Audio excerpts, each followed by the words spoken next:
กินชมกันกูว่ากินแต่น้ำซื้อแล้วมันก็เปลืองเงินกระต้มน้ำซื่อๆน้ำอุ่นแล้วมันอากาศหนาวกินได้อยู่เดี๋ยวจะเอาให้ผู้มีอยู่สบายดีพี่น้องตอนนี้อันครูปี้น่ะครูมือนั่นพ่อใหญ่ต้มแล้วกูเลยเห็นเนาะเพื่อนอย่าแกนพี่น้องเลยก่อนเขายายก่อนอันตั้งแต่เมื่อคืนนี่น้องสาวน้องดาวเสร็จหาเอื้อยบ่ยายบ่คือเก่าบ่จื้อตั้งแต่เมื่อคืนนี่ผลพากันบ่ได้อยู่ในนอนนะเสร็จหากันอยู่เอื้อยว่าคันเป็นจังได๋ให้เอื้อยเข้าเมื่อบ่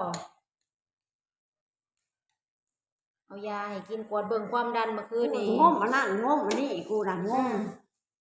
มหามงมบ้านเพิ่นกวดความดันอันนั่งอันนี้เนาะก็ตกอันนี้จะได้ตกอันนี้พอยักษ์เขาน้ำลายอยู่นี่ว่าสิให้กินเองคือแต่เก่าเนาะแต่ละมื้อน่ะเราสิกินเองพี่น้องเอ้ยเราสิกินเองแต่ว่ามื้อนี้น่ะกินบ่ได้สิส่วนเอาอันป่นปลาน่ะใส่เต็มบ่วงลูกว่าสิให้เพิ่นกินเองสิดอกใครแต่เฮาอยู่นำเฮาจับสิส่วนป่นปลาน่ะใส่ปากกำลังสิกินแบบนี้แหละที่เราบ่ค่อยจื้อบ่เขาท่านระยะเราบ่จื้อฮอดเฮาว่าอันไปมาว่าน้องเพิ่นมาพวกเช็คว่าเอาแว่ว่าปะเวนมาว่าเอื้อยมาไปซื้อธงตีนมาให้ไปซื้อธงตีนมาใส่ให้ใส่หม่องมันตีนกุดกับตีนข้างหนึ่งเอาไว้พอได้มันบ่หนาวบ่หยังหั่นดินี่น่ะตอนนี้ไปกินน้ำแล้วจอกาแฟได้น่ะบ่ได้ชงกาแฟคือห้องแต่เช้าเถอะกาแฟก็เต็มจอกบาดนี่บ่เขาเป็นน้องยังเจ้ากินหมดซะบ่แม่กาแฟนะบ่กินเท่าไหร่เพิ่งกินเท่าละครึ่งซองเพิ่งท้องกินไม่ท้องเคยกินนะพี่น้องกาแฟสบายดียำเบิดแล้วนี่น่ะกินเท่าไหร่เพิ่งไม่ได้อันไม่ซองจ้ะ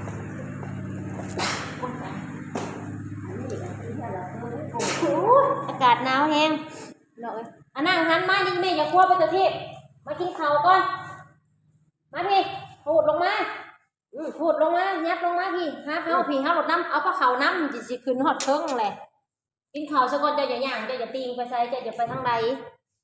เจ้าหน่อยสิไปตำคันอันกระแจกระจายอีก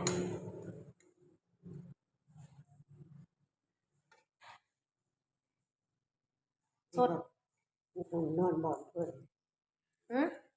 กูนอนบ่อนพะยังบ่อนเจ้าอะไรอันนี้นะหนาวบ่ได้แม่นบ่อนพ่อใหญ่ผู้บ่อนพ่อใหญ่อยู่บ่อนเจ้าอันนี้นั่นกินอยู่นี่แหละบ่กูนอนนะบ่อนจะนอนริมนั่นแหละอันนี้คือเก่านั่นแหละได้จังหวะสิไปสวนเอาป่นปลาใส่เอ้ยเต็มตอนนี้น้องดาวเพิ่นเฮ็ดกับข้าวไว้เป็นป่นปลาต้มปลาแล้วก็ลวกผักบอกแล้วก็ขึ้นไปส่งน้องมะนาวไว้อยู่น้ำแทนถาก่อนเขาก่อนถ้าสิป้าไปเอาน้ำอย่าล็อกจะอย่าคุบไปตัวทีเลยเนี่ยแค่น้ำเลยจะมากินสิไปหาจะออกกันเลยน้ำเจ้าอย่าโง่เจ้าอย่าเอามือมาหนีเด้อเจ้าอย่าคุบพระเขาเด้อน้ำประกาศชื่อมาบ้านท่านหายค่ะท่านละห้าเอกภาพเจ้าอย่างงเด้อคิดไม่หันเลยขนาดไม่หันเจ้าก็ระน้ำประกาศชื่อมาบ้านเห็นอยู่ใช้ตัวกูออกมานี่เห็นแล้วเขาไปเอาเองอากาศมันหนาวตะกะบะผู้เฒ่าเด็กพี่น้องเอ้ยผู้เฒ่าเด็กน้อยอันพ่อใหญ่ซีก็เจ็บขาย่างก็บ่ได้พ่อใหญ่ซีก็ได้กูก็เจ็บขาตีนเรียกมันหนาวแม่เอ้ยกินน้ำก่อนกูหลัวจับกูนอนหลับแล้วน้ำ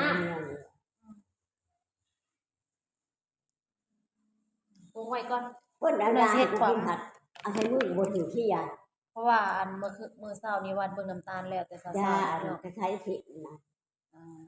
ยาก็ใช้สิขึ้นในแขนกูนะ140อันกูเจ็บแขนนี่กะท้องเมื่อนี่ก็กิน ยากระใช้ถึงนั่นแหละเช้าเช้าได้ เมื่อคืนนี่ก็ได้กินแล้วเครื่องย่างแล้วเครื่องเม็ดเช้าแล้วบ่เช้าเจ็บแล้วตอนนี้ สบาย ยังเจ็บอยู่มันหนาวแห้งเฮ้ยหนาวแห้งครับ บวกนะ เจ้าก็จะกัดร้ายกัดเถอะน้อย แค่แต่มันกินง่ายบวกมันอ่อน กัดเถอะละน้อย เพิ่งไม่แข็ง นี่แขวพี่น้องเอ้ยกินยากมื้อนี้อาการเพิ่นแบบบ่ให้น้องดาวป้าได้มื้อนี้ได้เราบ่คือเก่าแล้วนะลงลืมตะกี้ว่าสิชวนกันออกมาเสียหญ้าทุดินให้มันแล้วยายเป็นแต่บ่คืนนี่เว้าแต่แล้วก็เว้าแต่คำเก่า เอาเงินให้100นึงบ่ดีอันซื้อให้ไปซื้อยาให้ใช้ถึงเช้า จืดอยู่เนาะ ตัวน้อยยังอยู่ทุกนึง แล้วพูดหนึ่งเลยเนาะกินข้าวก่อนผมบ่อยากให้กินบ่ได้คันกินแล้วก็ถ้ามันบ่เจ็บแห้งก็บ่กินมันพอทนได้อยู่บ่ยากกลางเว้นนะเอาไว้กินยามกลางคืนซะเนาะบ่นอนบ่ได้กินข้าวซื่อๆแล้วก็นอนพักผ่อนมันแดดอยู่นี่มันแดดแล้วมันก็อุ่นร่างกายอุ่นมันก็บ่เจ็บใครให้กูได้เตยว่ะกูสิพิงแดดนอนพิงแดด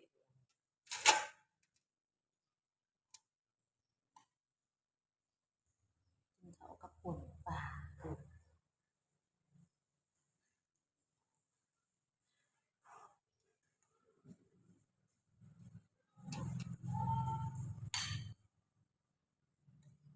เป็นแต่เมื่อคืนนี่ลงลืมจุดลืมกำงมหาอันนั้นงมหาอันนี้ เนี่ย ตากับบ่เห็นหงส์บ่แม่ตากับบ่เห็นหงส์ เห็นกับบ่คัก เห็นก็ซ้ำเห็นนั่นแหละเนาะพอมั่วๆจักไว้เป็นไผลูกมากก็ยังบ่จื้อยังบ่จื้อฮอดเฮาชื่อเฮียงปากบอกเอาแหวน บ่ว่าปานนี้ซ้ำจื้อแล้วบ่บัดนี้น่ะปานนี้บ่บัดนี้เป็นหน้าคักเนี่ย เห็นแล้วเห็นปานนี้เนาะ อาถาเมื่อนั้นน่ะเห็นคักอาถาอะไรเพิ่นมานี่เพิ่นมาบอกกินดอก เขาใส่บัดนี้แซ่บอยู่บ่กินน่ะใส่วอร์มให้มันหนาวใส่วอร์มเสื้อนี่นุ่งอีกก็ได้แม่เอ้ยไปหามานุ่งอีกเสื้อน่ะ มีอยู่ ไปเอามานุ่งอีกมันบางโพดบ่เอาเพิ่นพุ่นนะเดี๋ยวเอามือไปจะสิหาหยังบ่ได้มีเดี๋ยวเอาให้มาพี่นั่งกินข้าวซะก่อนอยู่หั่นบ่มีเสื้อกูเอาไว้นี่บ่มีเขาเมียนเบิดแล้วแล้วนอนไหนกระปื้อเมียนเบิดแล้ว หนักไว้ไอ้นี่ บ่มีนั่งดีๆบ่มีหยังจะไปงม ว่าไว้ เขาเมียนเบิดแล้ว ว่าไว้ให้เขาสัก บ่ยับลงมาพี่สิป้อนข้าวยับขึ้นสิถึงสุดผาแหละเดี๋ยวนี้นะพี่น้องเอ้ยน้ำยายนะบ่ได้มีแต่สิสุดแหละมันสิมีเปียงหั่นน่ะบอกนะหาบ่มีบ่เขาเมียนเบิดแล้วเอาปื้อเมียนแล้วมีแต่อันกาแฟเจ้านั่นแหละ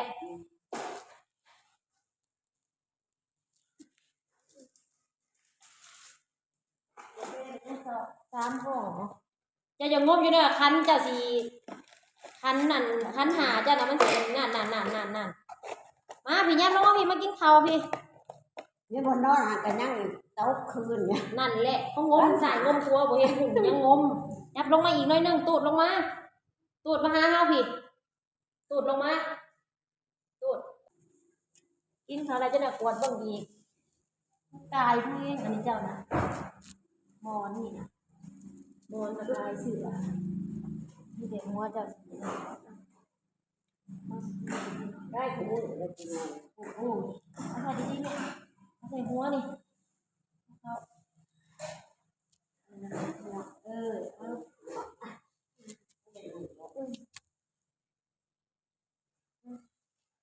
เอาตั้งเว้น ย่านรถบ่ว่าจะเอาหา หน้าไหลได้กินเลยคืน กินแล้วเบิ่งเม็ดบ่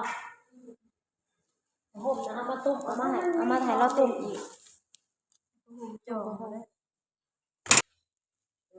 สองอย่างหมดประวัติมันมีพอมาอยู่ซับ โอ้โหใหญ่มาก บ่หนาโหบ่ใหญ่อะไร โอ้โห มีแต่คน ผมน้อยผมน้อย อุ่นอยู่บ่แหละเสื้อนะเพื่อเอามานุ่งให้เราสัก2 ตัวมีอยู่อย่าว่าโตวที่มันบางแบบนี้อีกมันบางโหดตัวเดียวนะหากบ่ได้เป็นวินหากบ่ได้เป็นเดียงเป็นวินเจ้านั่นแหละ มันเข้าแต่นี่เข้าเลยชักยาน อน มัน บ้า ชักยานักกินน่ะกินน้ำมังคุดอันตัวนึงมันโตซื้อเอาน่ะ แล้วก็เศร้าวินเลยแล้วปะ เก้าที่หน่วยได้ มันเป็นย่อยๆอยู่บ่ก็ดีแหละมันเศร้าอัน เข้า อืม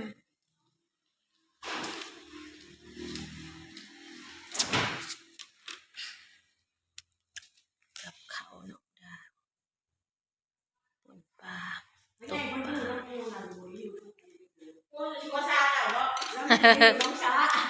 ไปอยู่น้องสาพุทธิพ่อใหญ่นะน้องดาวเผา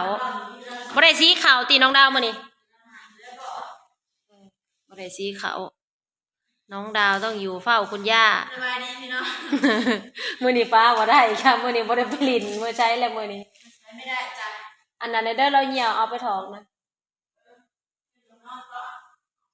มื้อนี้แหละน้องดาวเผาเอ้ยสิออกหน้าก่อน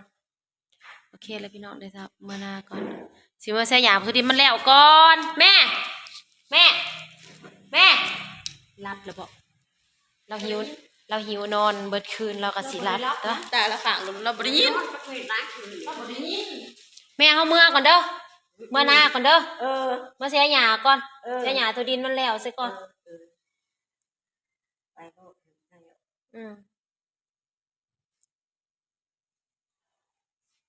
เจ้าอย่าดึงออกเด้อธงตีนน่ะเด้อ ใส่ธงตีนหายเเจ้าอย่าดึงออกได้เนี่ยก่อนเปิดไว้โลดเลยนะให้มันนั่นมันอุ่นบัดอาบน้ำอาบกาบน้ำอุ่นเราว่าอยากกินน้ำอุ่นก็กินน้ำแบบนี้เด้อเพื่อให้เรานะน้ำอุ่นไปกินได้อยู่แต่ว่าเฮาบ่ได้ต้มมันใบไม้ใบตอกอาบน้ำต้มกินน้ำอุ่นเอาโอ้เจแม่นซามันลมมันหนาวเด้คุณน่ะหนาวก็หนาวเลยแท้โอเคพี่น้องเช้านี้ก็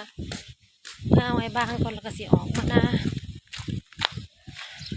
เมื่อนี้ก็ให้พ่อใหญ่ซีพักผ่อนพ่อใหญ่ซีก็เจ็บเพราะพ่อใหญ่ซีย่างก็บ่ได้คันลมคันหนาวแล้วก็ขาแข็งก็ไปบ่ได้ปวดเจ็บกินยาลงมีแต่กินยาแต่ละคนนะ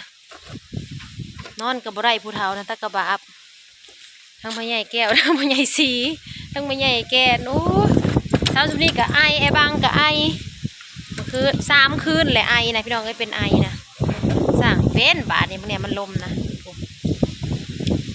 ก็ลมเลยจังหวะลมหนาวบานเฮาพี่น้องเลยโอเคแล้วจ้าเจอกันคลิปหน้าจ้าพี่น้องสำหรับคลิปนี้ฝากกดไลค์กดแชร์กดติดตามเด้อเป็นกำลังใจ